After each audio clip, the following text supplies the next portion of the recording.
want to tell you a story. And this is a story that you may have heard me or Rabbi Elliott share in years past during children's services at the holidays, but it's really a story for grown-ups. The story comes in many flavors as a parable passed around Hasidic circles. Its hero is sometimes the town baker, sometimes an elderly grandmother, sometimes a poor chassid. This is one famous version of the story. Rabbi Bunham used to tell students who came to him for the first time the story of Rabbi Isaac, son of Rabbi Yekel in Krakow. Rabbi Isaac lived in absolute poverty, often going to bed hungry, and yet, of course, he never lost faith in God, obviously. After many years, he dreamed one night that a messenger told him to look for a treasure in Prague, buried under the bridge which leads to the king's palace. The dream came back to him again the next night. Rabbi Isaac tried to ignore it, but he knew that dreams are 1/60th of prophecy, and it bothered him that he had already had the same dream twice. When the dream recurred a third time, Rabbi Isaac prepared for the journey and set out for Prague. But the bridge was guarded day and night by fearsome-looking guards, and he did not dare to start digging. Every morning, he went to the bridge and paced back and forth in front of it until evening, waiting for his opportunity. Finally, the captain of the guards, who had been watching him for many days, asked whether he was looking for something or waiting for somebody. Rabbi Isaac told him of the dream which had brought him there from a faraway country. The captain laughed. "And so to please the dream, you poor fellow wore out your shoes to come here. Silly man. As for having faith in dreams, if I had had it, I would have had to get going when I had a dream once that told me to go to Krakow and dig for treasure under the stove of a Jew named Isaac, son of Yekel." That was the name, Isaac, son of Yekel. I can just imagine what it would have been like. I would have had to try every house in the place where one half of the Jews are named Isaac and the other half are named Yekel. He laughed again. Rabbi Isaac bowed, traveled home, dug up the treasure from under his stove, and built the synagogue, which is now called Reb Isaac's Shul. What a strange story for Rabbi Bunham to tell a student trying to pursue Torah studies. That student may have traveled far from their rural home to finally meet and study at the feet of a great scholar. They've cast off family obligations and the comforts of home in the pursuit of ultimate wisdom. And Rabbi Bunham tells them in so many words to go look under their own stoves. Go look in your own bookcases.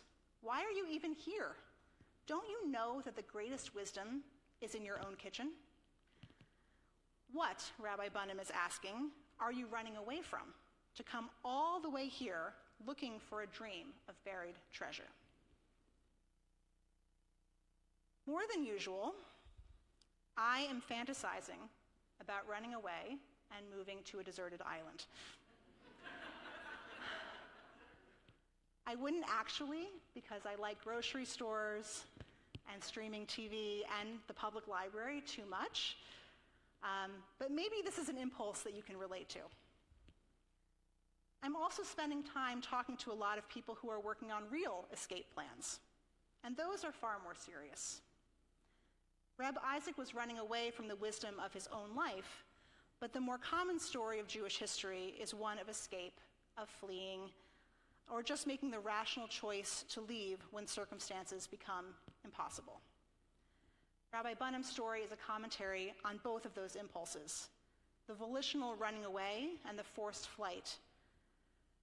First, on one hand, there is no personal growth found in running away from the trials and tests of our own lives. There is not more wisdom over there. There is not a more profound teacher than our own small affairs. Every meditation practitioner knows that more is learned in bringing mindfulness into daily life than an eternal silent retreat. That's what makes this story so fitting for the days of awe. We each must face the truth of our own lives, our own small affairs, our own kitchens. And yet, just sometimes, what's over there is being able to survive impossible times, when the trials and tests aren't just personal, they're existential. And so just maybe there is something to be gained. It's not imaginary. It's not just a dream. Reaching for the treasure over there, however, means accepting real loss right here.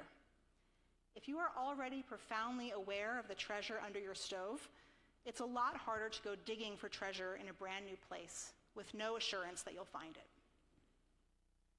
The open question of the story for me is whether or not there is actually treasure under the bridge. I like to think there is, and I like to think the captain of the guard finally dug it up one day and changed his own circumstances. The difference between that hidden treasure and the treasure under Reb Isaac's shul is that Isaac had already put in the work to build a holy place, a place filled with treasure. He only had to pry up the floorboards to find it.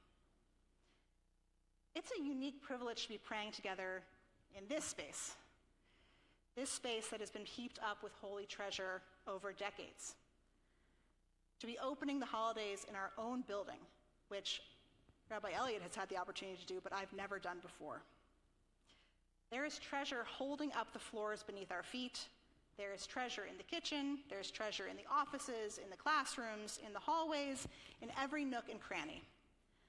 That treasure is the heart of our community and the love and sweat and tears and spirit of each person who has contributed to both its constancy and its vibrancy. Every year, as Rosh Hashanah comes around, if we are attuned to the spiritual meanings of this holiday season, we spend our time turning inward, asking ourselves if we are the people we want to be.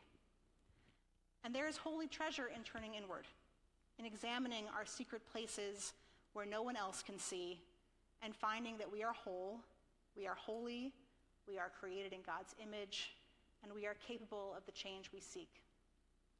But it's also a unique privilege to be part of a congregation that was founded on values of inclusivity, openness, and looking outside of ourselves.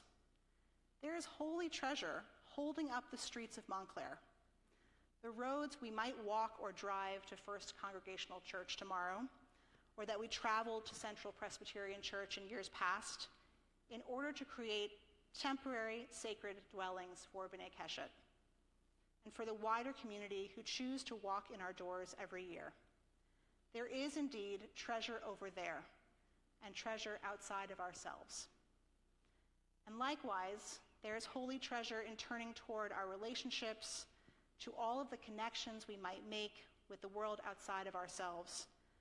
There is precious treasure in finding the strong connections, the support of others, the opportunities for a mitzvah, the sacredness of each individual human being who is not us.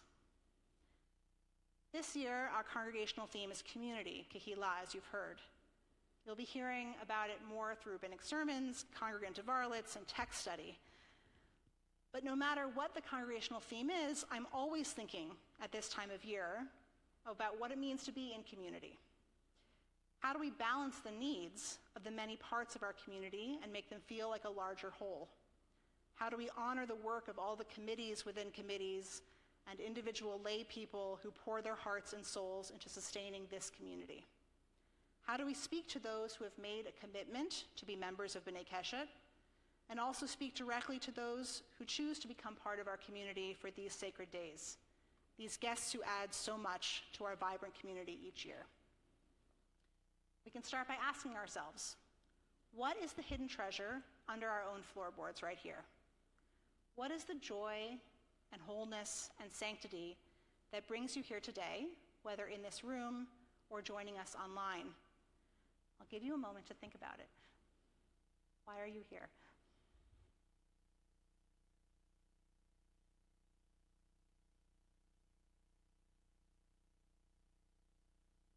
In an alternative version of the buried treasure story, foreign treasure was buried just one town over, and the characters are Reb Moshe, who is told by the Hasidic master, the Baal Shem Tov, to go dig for treasure under the bridge, and Reb Yankel, a Jew who spends his day hanging out by the bridge and who lacks faith in the Hasidic master. Reb Yankel has his own dream of a treasure buried under Reb Moshe's stove. Yankel tells Moshe about his own dream, and Moshe unearths it, but he tells no one but his wife. Eventually, Moshe feels guilty and goes to share half of his new wealth with Yankel, who, it turns out, has found the treasure buried under the bridge and is coming to Moshe with the same offer. That's a good version. It's a good ending. So let's ask ourselves, what is the treasure we find each year in turning outward to meet the other? Welcoming both strangers and old friends into this profound sanctuary we have built together, whether here or in another space. How can we harness all year long the strength that comes from sharing ourselves with the wider community? I invite you to imagine the largest high holiday service you'll attend this year, surrounded by 600 or so of your best friends, or witnessing the strength of that community as you participate from home. How does it feel?